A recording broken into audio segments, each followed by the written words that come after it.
Hey, this is DJ Darkness. You're listening to Anything Goes. And that was a song called Power Flower by a guy called Katon. Katon, how you doing, man? Hey, what's up, man? I'm good. How are you doing? Fantastic, man. Fantastic.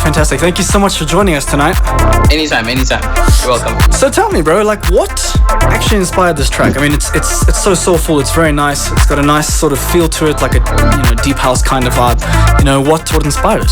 Well, the entire EP that I'm making is called Deep Forest Emergence. Mm-hmm. So it's a kind of a deep house influenced with a commercial vibe kind of real EP. Yeah. For this track, Power Flower, though, the original idea behind it was I actually put up a post on Facebook and asked people to name tracks in the EP itself, and people came up with names for all of the tracks in the EP. So someone came up with the name Power Flower, right? Mm-hmm. Actually, it was actually Flower Power, right? Okay. And at the time, I was thinking of playing Mario. So I was thinking about the Power Flower one that you get that you shoot fireballs with. Yep. That was classic games, dude. Classic games. Yeah. Unfortunately, the track doesn't have a more of a video game kind of influence, but you kind of get the idea, behind the track name. It's a very kind of sneaky way of putting it. It's fascinating as well because obviously, having listened to some of the content off your EP already, you've got that natural kind of sound going, but you've somehow managed to fuse it with the more commercial, newer style. Yeah, you see, the thing is as well, right, was that when I first decided I'm going to do the EP, I had a few ideas about what I wanted to do, to achieve with it. Yeah. The first one would be to give all my friends and fans something really nice to listen to that is very chilled out and very easy to listen to. The second thing I wanted to actually achieve was doing this completely native with the music making application I use, FL Studio. So all the plugins, all the sounds and stuff that you hear is out of the box sounds that, it's not any added extra. Oh, fantastic. That's a very interesting detail I would not have known, because usually when people use sound straight out of FL, then it kind of sounds cheap and, in my honest opinion, harsh and terrible, but you've managed to use them in such a creative way and given them such width and sculpting the sounds in a great way. Did you do much sound design, or did you literally just use the default patches? What did you do? It was actually quite a mix-up of both default presets that come with the plugins in FL Studio, as well as a few sounds that I made. I actually didn't make too much of them. Yeah. But it was just fun making it, the whole way around. Well, I really enjoyed it. I mean, the first time I heard of you actually it was very strange. I was on a forum or a Facebook page called DJ Swap Shop, and I actually saw someone posting something about controllers. And when I followed up the post, and I saw a dude called Katon Black. I'm assuming that's how you pronounce your second name. And I was like, wow, this is pretty interesting, because obviously being a DJ myself, I'm also, some of the stuff you were posting about I could kind of relate to. And then obviously you posted a bit earlier, and when hearing your quality of production, I was like, wow, this guy's got something different. And I also liked it because it was unique, very, very unique to the stuff that I usually hear.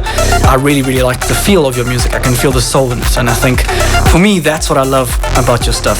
So tell me more about how it started. When did you start producing, and just the basic background of where it all began. The basic background of Katon Black. Well, the easiest way I could explain it was I started I'm actually Indian, so I started with Eastern music when I was 5 years old. I'm now 28, so pretty long time, quite a while later, and right now I'm playing more than 18 instruments. I'm doing production, I'm doing DJing. I did a bit of vocals for a while, but I've stopped, which I actually want to start doing again sometime in the future. The actual production itself, I've been on that for now about 13 years, I think. Wow, that is quite lengthy. It's quite a while, yeah. And did you start with software, or did you start with hardware production-wise? How did it all begin there? Unfortunately, I don't have a lot of hardware. It's always been a struggle for equipment, so I started back on, I think it was an Intel Celeron with half a gig of RAM and no sound card, no external sound card or anything like that. And yeah, I just kind of slowly built up my way from there. Now, out of all those 18 instruments, what is your favorite to play? Okay, so I did mention I play 18, so it's a mix of both Eastern and Western instruments, right? I think my favorite Eastern instrument to play is the tabla, because that first instrument, and I think it's the one that I feel the most comfortable on. In terms of Western instruments, it's a close one between both the piano and the guitar, because the piano is the only Western instrument that I was taught with a mentor. But guitar was like another one that was completely self-taught. So I have that passion for I don't know, for both, I guess, you know. And I think with your background as well, because I find that people who play instruments and produce tend to make more living, breathing compositions, because they're dictating the music. They're not letting the actual computer decide for them what they want to do. So, I mean, someone like you who plays the tabla, who can play the piano, the guitar, I don't even want to know the other 15. I'm sure there's stuff I probably haven't even heard of, since it ranges from Eastern and Western and all sorts. You could add a flavor to production that not many people could, which it's pretty amazing. Yeah, definitely. Like, I think like one of the most important things about being a producer these days is getting tracks to sound very natural. Absolutely. And that's kind of one of the things I did with this EP. In the sense that a lot of instruments that you play has a lot of velocity change from note to note, because it's very humanized, right? And not many producers know how to replicate that in terms of writing it out in a DAW, and that's something I've become specialized in, is humanizing even synth elements, you know, to make them sound like they're being played very naturally, instead of just a button that's there that has one constant volume that you press it, you know. And I think that'll set you apart from the rest, because you then literally are injecting soul into what people would call sterile instruments. Yeah, pretty much. Fantastic, dude. And so tell me, this EP, when is its release date? And give us more information about it. All right, so the release date, the EP is actually 8 tracks long, and it's been split into 2 halves, right? So the first half was actually released last Friday, which was the 4th of November 2016.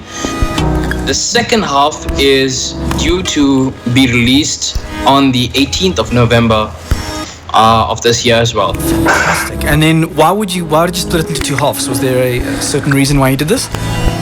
Yeah, I actually went online and had a look at how EPs and LPs and albums are presented, and I found out that if it's a certain amount of tracks, then it becomes an EP. Right. I think, which is a minimum of 2 tracks, if I'm correct.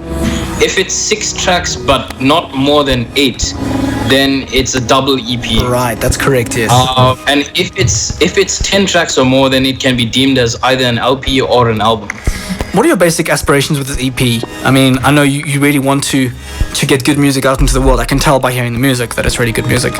But I mean, what is your, besides, I can tell that you've been very, very community driven with this EP. I mean, getting people involved and actually talking about it, suggesting names, etc., etc. I mean, what else? What are the where would you like this EP to go? Well, to be honest, I actually haven't really thought of that much. Okay. But if I had to probably give you an answer, like the primary goal with it would be to get friends, fans, people's families, like old people, young people, to get them all dancing, just to get them dancing and have fun to it, Fantastic. That would be the main, It's nice to find an artist who actually just wants to do it because he wants to actually bring good music to the world, it's amazing, man. That is really, really cool. And I can attest that you're bringing fantastic music to the world. Yeah, definitely. Thank you. Okay, so I'm gonna end it off now with Nature's Veil. Now tell me a bit more about this.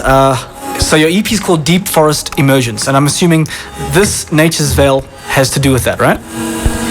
It does have something to do with it. Like, the whole idea behind Nature's Veil was I wanted to combine like both light and dark kind of elements into one track when I made this. And what I ended up doing with this track is I gave you this very kind of light feel at the beginning of the track. Yeah. And then when you get into like the drop, like the main section of the track, it becomes a totally different animal, because nature can be both very calm and soothing and peaceful, and at the same time it can be forceful, and devastating and destructful, Yeah.